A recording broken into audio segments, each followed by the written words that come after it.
Ukrainian investment dialogue will spur investments into Ukraine in 2015.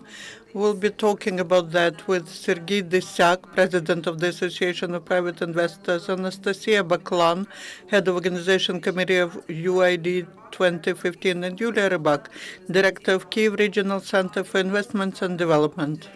Right now, the first subject is the new project, Ukrainian investment dialogue, which promised to secure investments into Ukrainian economy in 2015. The next speakers will brief us on this subject. We'll speak with Sergiy Desiak, the president of the Association of Private Investors of Ukraine, Anastasiya Baklan, who is the head of organization committee of the project UID 2015, and Yulia Rybak, who is director of the Kyiv Regional Center for Investments and Development. Прошу вас.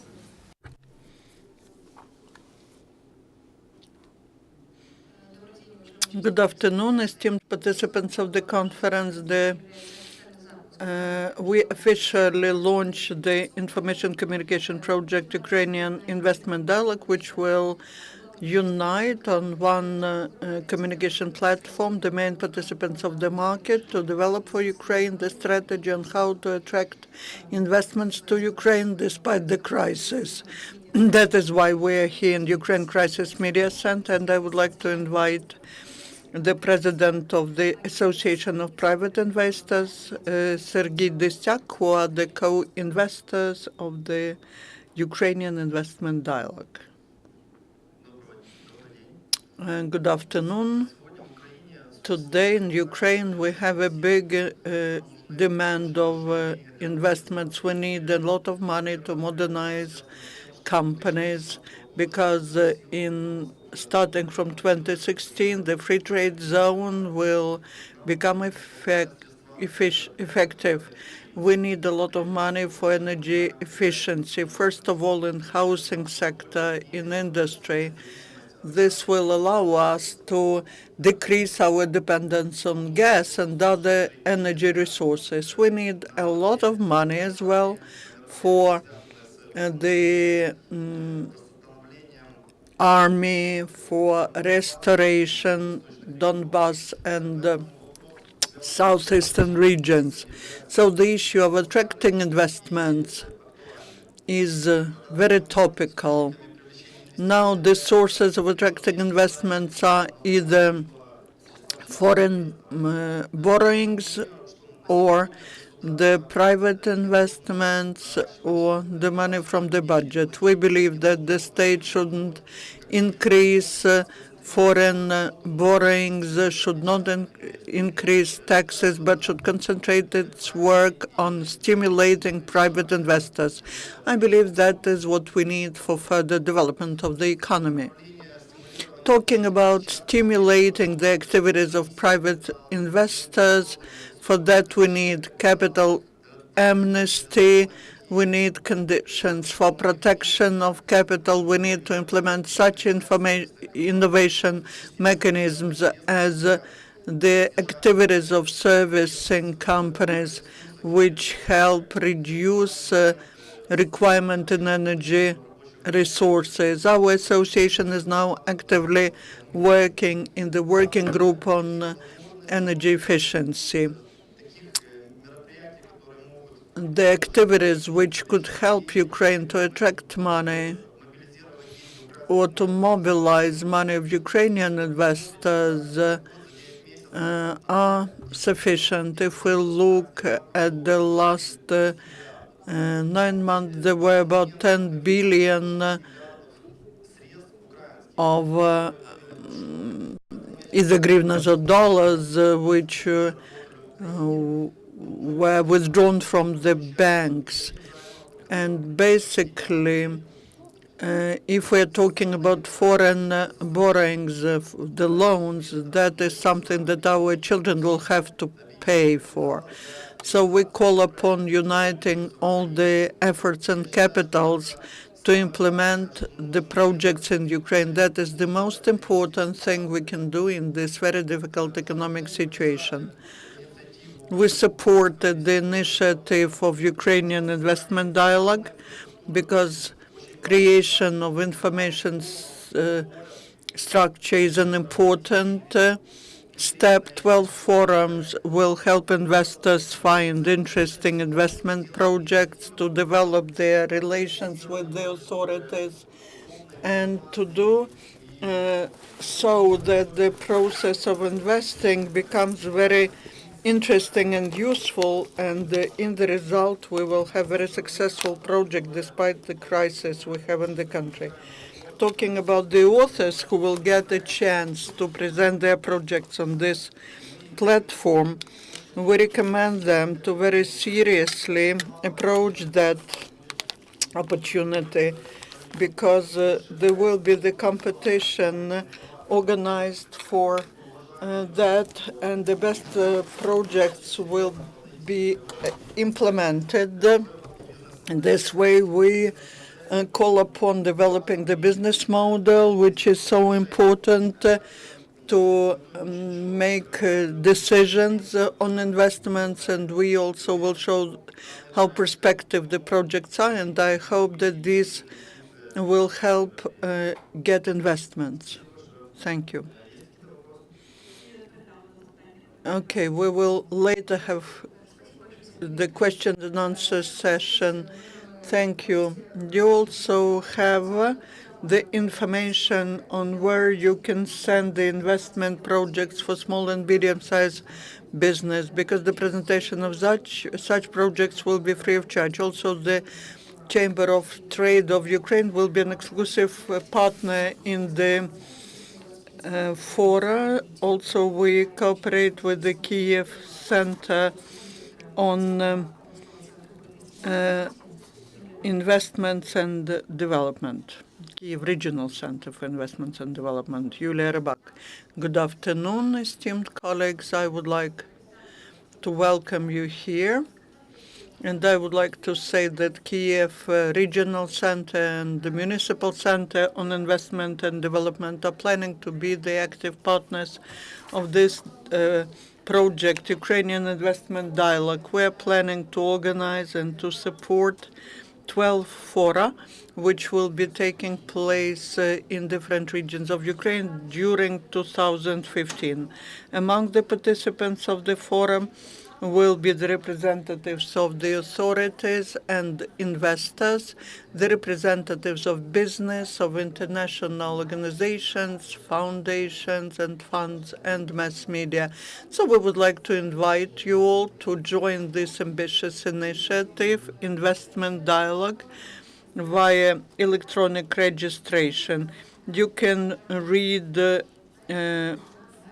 about this project in more detail on our website. I'm the representative of Kyiv Regional Center, and I would like to say that now we are working on updating the database of investment projects, which will be online, and any domestic or foreign investor will be able to use it. Also, we'll be working on developing investment passports, which is important for investors. There will be detailed information about the cities and districts of Kyiv region. It is important to say that we have already developed the investment passport for every region of Ukraine. Another important initiative is filling in the investment interactive map of Ukraine, which was developed by the State Investment Project of Ukraine in cooperation with the Canadian Project on International Technical Assistance. And we believe that this is the instrument which will be very efficient and will be useful for potential investors, because it will have a detailed information on possible investments to Ukraine. I also would like to say that Ukraine attracts the interest of investors despite this difficult situation in the East, especially when it comes to agricultural sector, IT and energy efficiency, energy saving technologies. That is why we believe that such project as Ukrainian Investment Dialogue is very important. And we call upon you to get united to implement all these priority projects, very important projects for Ukraine. Thank you, Yulia. Also, I would like to invite the co-organizer of Forum on Working with the Diaspora, because we are cooperating with Ukrainian diaspora because they're interested in improving the investment climate. Anna Krasyuk, the director of PR Energy company. First of all, I would like to thank the organizers for this great initiative, because Ukraine now is in the situation when we have to look for all possible ways to overcome the crisis, the economic crisis, and we need not just the humanitarian assistance for ATO, but we need to do something at the level of the state so that Ukraine becomes a prosperous country. And we are happy that the World Congress of the Youth of Diaspora is also involved into this work, and we are helping it in organizational issues. And we do not see any support of the state. It looks like diaspora helps more Ukraine. We have been talking recently to the president of the World Youth Diaspora of Ukraine. Ukraine gives more than $1 billion of investments to Ukraine. So, and this is something which is done openly, transparently, and could be felt. And the initiative, our initiative, and the initiative shows that they do care about Ukraine, and we are pleased that they help us not just with humanitarian assistance, but they are helping us create the correct image of Ukraine abroad, and they provide step-by-step support to the forum, which will be held in the framework of Ukrainian investment dialogue. And we would like to have similar support from the authorities so that they are thinking not only about the portfolios, but about what to do with Ukraine tomorrow.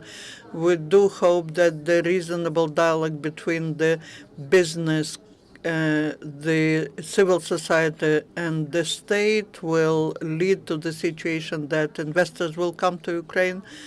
And we believe there are many interesting projects which will be presented at this forum, and we are sure that they will produce great results, not just for positive image of Ukraine, but this will be very useful for the development of small and medium-sized business, and it will be great for people who want to develop Ukraine and want to present it at the international level. Thank you. Thank you for attention. Please join us in our work, especially the representatives in the regions of Ukraine, because today it's very important to unite our efforts, to have a constructive dialogue, to develop the strategy on how to move forward and how to bring investments into our country. Thank you. And thank you, Ukraine Crisis Media Center. And now I would like to invite all the speakers, and if you have questions, if the audience has questions, please ask these questions. Do you have questions? I have a question to you, to Sergiy, to Anastasiya. For investors, the main condition is stability.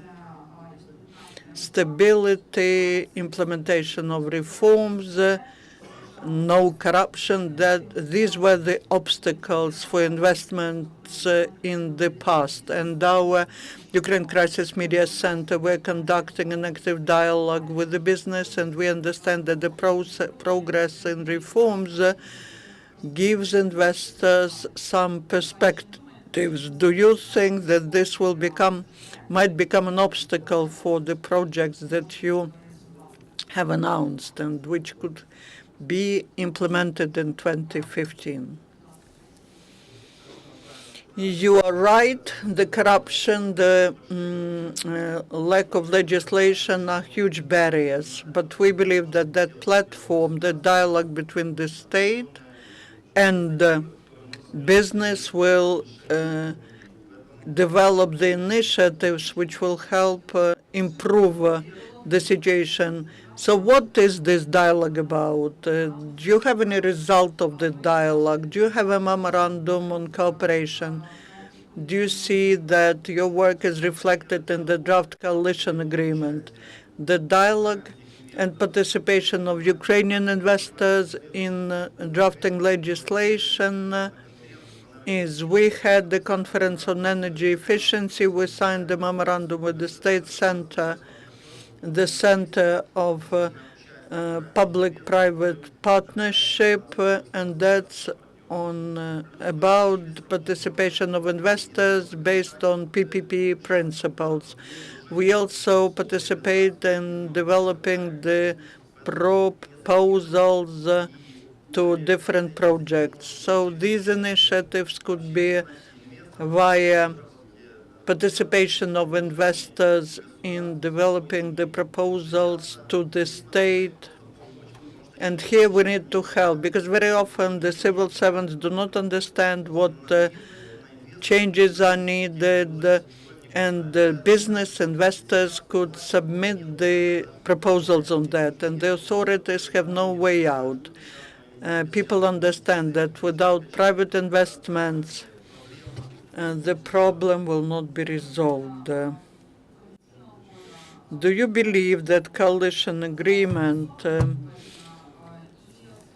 and the strategy of the President 2020, do you believe that they include all the provisions that investor needs? I mean legislation, the directions of reforms. It's difficult for me to analyze this agreement, how it will affect, because very often legislative initiatives are very interesting, but the implementation is very weak. So I look at changes from the point of view of implementation. I'm sure that everything which is written there is correct, but how it will affect, we'll see in the future. Questions?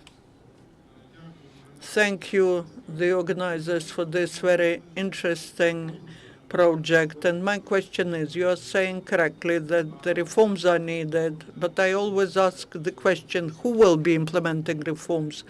Are we ready to implement reforms, especially in the regions? And will it be possible on this platform to develop the issue of incubators, student incubators, and cooperation with similar foreign platforms, taking our students for internship abroad so that they have some inside information from different other countries? My question is to Anna. We are now working on the same project together with the diaspora, and our idea is those who are now abroad, that's the second or third wave, so that they can study in those countries in Ukrainian language, receiving the Ukrainian diplomas, and so that they can find jobs abroad, but also so that they become competitive in national markets. The diaspora has very good initiatives, and two questions could be related to diaspora. You have cooperation agreements, and we do, and there are very interesting grant projects which give an opportunity for Ukrainian students to study abroad but get back to Ukraine. It's great that diaspora's task number one is that Ukrainians who study abroad, they should go back home and develop their country. We came here not just to talk about something. We have the experience of the international projects. We have the support of diaspora who care about the destiny of Ukraine. They don't see any good cooperation from the authorities. They're interested in our youth to be educated abroad so that our small and medium-sized businessmen can get experience abroad so that they can get back and introduce international standards. Where are our authorities? Everything is good. They say, yes, everything's good, it's because of us, but it's about cooperation between the civil society, business, and private sector with the support of the diaspora. I would like to ask, if everything goes well, a tour ends, what are the conditions are needed for investors to come to Ukraine, besides fighting corruption and so on? And I would like to ask Anna about 15 million investments, billion investments from diaspora. Have this money been invested already? I will start from the first. First of all, we need to create positive image of Ukraine, and we are talking about information war. Everyone talks about that, but very few understand what this word means. Talking about information wars and communication of Ukraine with other countries, including European countries. For that, we need to create the correct information policy of the state. If we correctly create information image of Ukraine, and there will be certain guarantees, and people will understand what's happening in Ukraine, and not everything is so bad as it's shown by Russian TV channels abroad. They need to have alternative understanding. I don't want to promote some TV channel, but we have the agreement that told our activities will be broadcast all over Europe. And what's happening in Ukraine, what's happening positive, will be broadcast. Talking about financing, diaspora calculated that. I talked to the Miroslav Golchik, the president of the World Congress of Youth Diaspora. In 1 or 2 days, it's impossible to cover 2 or 3 sectors. They're planning their trips a year ahead, and they need to be sure that it's safe in the country. 2 months ago, in Ivano-Frankivsk, we had a congress, the World Congress of Diasporas. The representatives of 36 countries of the world arrived, and the first issue was security. So Ukraine has to ensure security to all people, and that's again the image of Ukraine. As to the money, talking about what he's mentioned, 7.5 billion officially, but in total, there's a big assistance which is provided, and it's humanitarian. And there are many projects that they support in small and medium-sized business. No one talks about that. We need to talk about that. If we want to have the support of Europe and the world, we need to talk about that and thank them for their support. That's for the last year, yes. Once you have no more questions, I would like to thank the speakers. Just to clarify, I do support on again a project, and it's putting the monument to Shevchenko in Lisbon in Portugal. And depending on who and how represents us in Portugal, a lot depends on that. But you will be surprised. Many people got quarreled there because there's соотечественники there who also are representing Ukraine, and for us it is very important to get united correctly. There are 40 million of us all over the world, and we need to represent our interests on behalf of Ukrainian community. Unfortunately, in the last 6 or 7 months, the CIS diaspora has a very clear segment of Ukrainians, and it's important for us to support them at the level of culture, of national values, and so on. Thank you. Once you have no more comments or questions, I would like to thank our speakers, and I do hope that despite these difficult times for Ukraine, the investors will look at it as a potentially attractive platform for investors. Thank you, and our next press briefing